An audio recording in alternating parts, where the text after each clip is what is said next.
Today, I want to talk with you guys about trending Etsy niches of the future.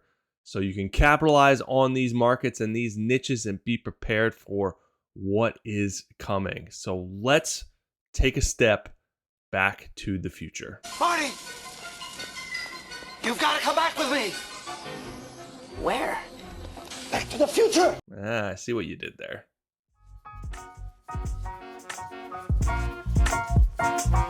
Hey everyone, what is going on? Welcome back to the Handmade and Beyond podcast. I'm LL, your host, your guide. Glad to be back with you guys as usual, hanging out, talking about Etsy, talking about online e-commerce, all that good stuff. And I have a good episode for you guys today. I thought it'd be fun to talk about future niches that are going to be popular in the future, because I'm being redundant and I'm saying things multiple times.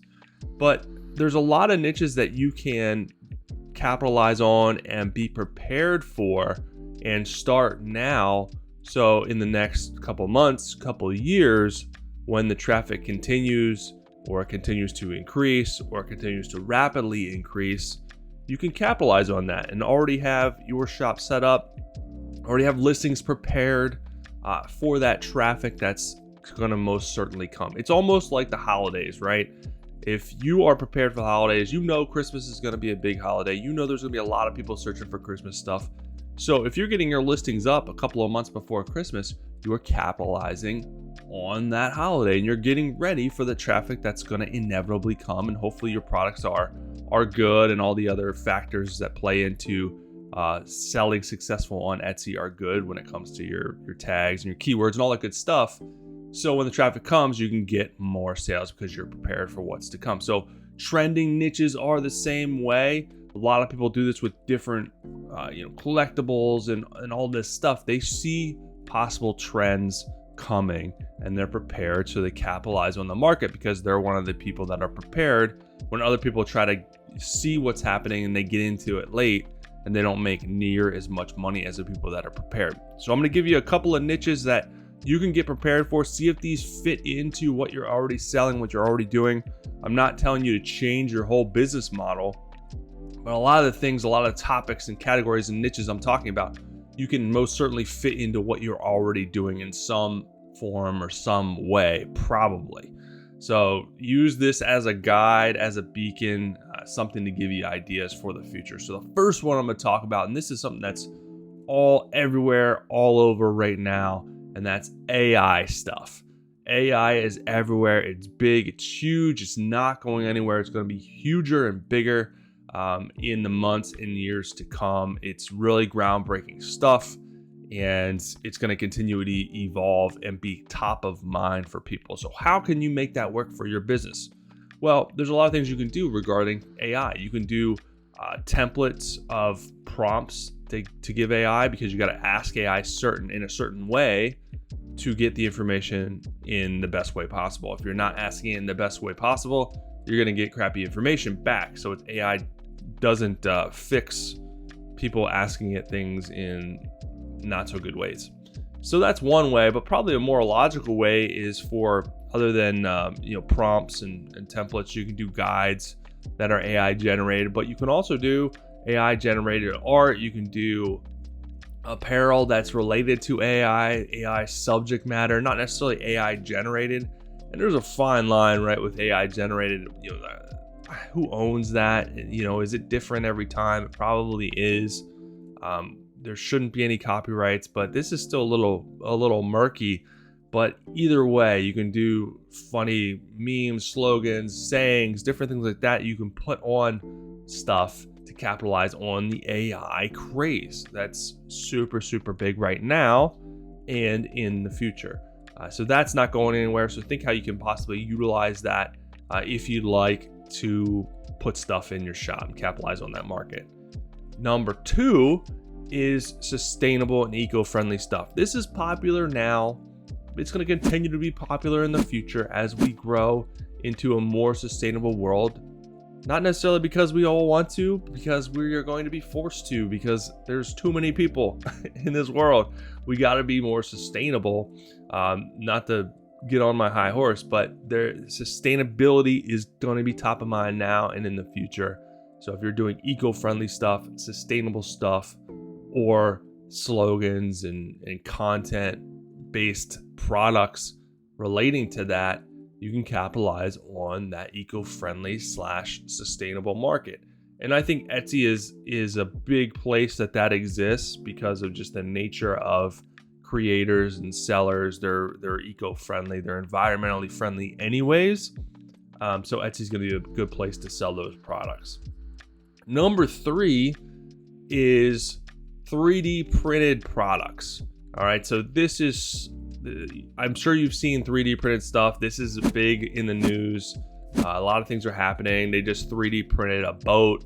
They 3D printed houses. They're 3D printing everything right now. So 3D printers are still very, very expensive. They're not really obtainable. However, with technology and the way that it always is 3D printed stuff will, the 3D printed machines will get cheaper.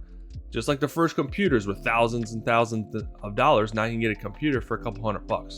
3D printers are the same way. They're still thousands of dollars, but they're going to get cheaper. They're going to get more obtainable. And what that means is more people are going to have them. And once more people have them, then the evolution and the technology and the creativity is really, really going to change. It's really going to explode. And there's going to be tons and tons of different uses. There's already a lot of uses right now, but the more people that get involved and that are getting these machines, it's going to get really, really exciting. It's going to get pretty crazy, and there's going to be a lot of uses and a lot of opportunities to do 3D printed stuff, customizable stuff, you name it. So that's something that you may want to get on the ground floor if you can afford it, if you can work into your niches. Or it may be one of those things, maybe you share a machine with somebody, or you go in with somebody, or you just be on the lookout for cheaper machines in the future. Either way, it's not going anywhere, and the use cases are going to increase, the products are going to increase. So that's going to be very exciting to see where that goes in the next couple of years. Number 4 is wellness. This is something that's hot right now. It's been hot 5 years ago, 10 years ago. It's going to be hot in the future. So people are always concerned with their wellness, even more so now, just because we know a lot of the bad stuff that was acceptable in the 80s. Even in the 90s, it's just not acceptable anymore. Yeah, so people are more mindful of their wellness and their well-being. So these type of things can be very successful products in now and in the future. It's a $1 billion market. The wellness market is $1 billion market. And it's not just products. It's not just supplements, right? It's wellness of mind too. That's becoming more and more popular now. People know that your wellness of your mind is just as important as your body. If you may be fit on the outside, but if there's a lot of stuff going on in your mind that's not good, that's going to hurt your well-being too. So think of it as a whole thing, comprehensive mind and body as far as wellness. Number 5 is digital products and downloads. Again, this is something that's popular now, but this isn't going anywhere. More and more people are going online. More and more people are working from home. More and more people are going digital. Think about it this way. There's 7 billion people in the world. Only about half of them have internet access. So with the rise of internet still coming for half the world, you can better believe more and more people are coming online. More and more people are going to be wanting digital stuff, digital products. It's just easier to get stuff, information, knowledge, guides, templates. It's easier to get that stuff online, especially if the more remote you are. So it's more accessible to do that stuff. So more and more people are coming online. That stuff's going to continue to be popular. So there's always going to be a place for different niches within that digital market, within those digital products and downloads. There's thousands and thousands of niches and ideas and things that you can capitalize on. You just have to figure out what you want to do and what you can offer, what problem that you can solve. All right, that brings us to number 6. That is vintage and antique. Again, this is something that's popular now, but this isn't going anywhere. We've seen this time and time again. Old stuff becomes popular again. It's going to continue to cycle through. All right, so the stuff that was popular 20, 30 years ago is going to come back. You're seeing it now. Things that were popular in the 90s are now popular again. Things that are popular in the 80s are now popular again. Not to mention vintage and antique stuff is eco-friendly. People want to be sustainable. They want to reduce waste, but also old stuff is cool. It helps. It brings us back to a different time, usually a happier time. That's why people collect things.